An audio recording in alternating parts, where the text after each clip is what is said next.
ಎಲ್ಲರಿಗೂ ನಮಸ್ಕಾರ. Trending today ಚಾನಲ್ಗೆ ಸ್ವಾಗತ. ಸದ್ಯ ವಿಶ್ವದ ಟ್ರೆಂಡಿಂಗ್ನಲ್ಲಿರೋದು ಸುನಿತಾ ವಿಲಿಯಮ್ಸ್. ಬಾಹ್ಯಾಕಾಶದಿಂದ ಭೂಮಿಗೆ ಬಂದ ಗಟ್ಟಿಗಿತ್ತಿಯ ಬಗ್ಗೆ ಎಷ್ಟೇ ಹೇಳಿದ್ರೂ ಸಾಲದು. ಇವತ್ತು ಅವರ ಬಾಲ್ಯ, ಓದು, ಮದುವೆ ಬಗ್ಗೆ ತಿಳಿಯೋಣ. ಹೆಣ್ಣಿನ ಜೀವನ ಪೂರ್ಣ ಆಗೋದು ಮಕ್ಕಳಾದ ಮೇಲೆ ಅಂತ ಹೇಳ್ತಾರೆ. ಆದರೆ ಅಂಥ ತಾಯ್ತನದ ಸುಖವನ್ನೇ ತ್ಯಾಗ ಮಾಡಿದ್ದಾರೆ ಈ ಹೆಣ್ಣು. ಅದು ಕೇವಲ ಅವರ ಗುರಿ ಮುಟ್ಟುವ ಸಲುವಾಗಿ. ಸುನಿತಾ ವಿಲಿಯಮ್ಸ್ ಹುಟ್ಟಿದ್ದು ಸೆಪ್ಟೆಂಬರ್ 19, 1965ರಲ್ಲಿ. ಎಲ್ಲಿ ಅಂದರೆ ಅಮೆರಿಕಾದ ಯೂಕ್ಲಿಡ್ನಲ್ಲಿ. ಇವರ ತಂದೆ ಡಾಕ್ಟರ್ ದೀಪಕ್ ಪಾಂಡೆ ಅಂತ, ಗುಜರಾತ್ ಮೂಲದವರು. ತಾಯಿ ಉರ್ಸುಲಿನ್ ಬೋನಿ ಪಾಂಡೆ. ಇವರ ಒಡ ಹುಟ್ಟಿದವರು ಜೆ ಥಾಮಸ್ ಮತ್ತು ದೀನಾ ಪಾಂಡೆ ಅಂತ. ಸುನಿತಾ ಅವರೇ ಚಿಕ್ಕವರು. ಇವರು ಓದಿದ ಶಾಲೆ ನೀಡಮ್ ಹೈಸ್ಕೂಲ್, ಮೆಸಚ್ಯೂಸೆಟ್ಸ್, 1983ರಲ್ಲಿ. ಪದವಿ ಪೂರ್ವ ಮುಗಿಸಿದ್ದು 1987ರಲ್ಲಿ ಯುನೈಟೆಡ್ ಸ್ಟೇಟ್ಸ್ ಆಫ್ ನಾವೆಲ್ ಅಕಾಡೆಮಿಯಲ್ಲಿ. ಪದವಿ ಮುಗಿಸಿದ್ದು ಫ್ಲೋರಿಡಾ ಇನ್ಸ್ಟಿಟ್ಯೂಟ್ ಆಫ್ ಟೆಕ್ನಾಲಜಿ, ಮೆಲ್ಬೋರ್ನ್ನಲ್ಲಿ. 1989ರಲ್ಲಿ ಹೆಲಿಕಾಪ್ಟರ್ ಪೈಲಟ್ ತರಬೇತಿಯನ್ನು ಪಡೆದಿದ್ದಾರೆ. ಇಲ್ಲಿ ಟ್ರೈನಿಂಗ್ ಪಡೆಯುವಾಗ ಮೈಕಲ್ ಜೆ ವಿಲಿಯಮ್ಸ್ ಅವರ ಪರಿಚಯವಾಗುತ್ತೆ. ಪರಿಚಯದ ನಂತರ ಪ್ರೀತಿಯಾಗಿ ಬದಲಾಗುತ್ತೆ. ಮದುವೆ ಸಹ ಆಗ್ತಾರೆ. ಇವರ ಪತಿ ಸಹ ಹೆಲಿಕಾಪ್ಟರ್ ಪೈಲಟ್. ಆದರೆ ಇವರಿಗೆ ಬಾಹ್ಯಾಕಾಶಕ್ಕೆ ಹಾರುವ ಹಂಬಲ ಇರುತ್ತೆ. ಅದಕ್ಕೆ ಮಕ್ಕಳನ್ನು ಸಹ ಮಾಡಿಕೊಂಡಿಲ್ಲ. 1998ರಲ್ಲಿ ನಾಸಾಗೆ ಸೇರ್ಪಡೆ ಆಗ್ತಾರೆ.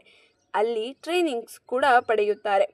9/12/2006ರಲ್ಲಿ ಮೊದಲ ಬಾರಿಗೆ ಬಾಹ್ಯಾಕಾಶಕ್ಕೆ ಹಾರ್ತಾರೆ. ಒಟ್ಟು 195 ದಿನಗಳ ಕಾಲ ಅಲ್ಲಿ ಇರುತ್ತಾರೆ. ಎರಡನೇ ಸಾರಿ 14/7/2012ರಲ್ಲಿ ಹೋಗ್ತಾರೆ. ಒಟ್ಟು 116 ದಿನಗಳ ಕಾಲ ಇರುತ್ತಾರೆ. ಮೂರನೇ ಸಾರಿ 5/6/2024 ಅಂದರೆ ಇದೇ ವರ್ಷ. 3 ಯಾನ ಸೇರಿ ಒಟ್ಟು 608 ದಿನಗಳ ಕಾಲ ಇವರು ಬಾಹ್ಯಾಕಾಶದಲ್ಲಿದ್ದಾರೆ.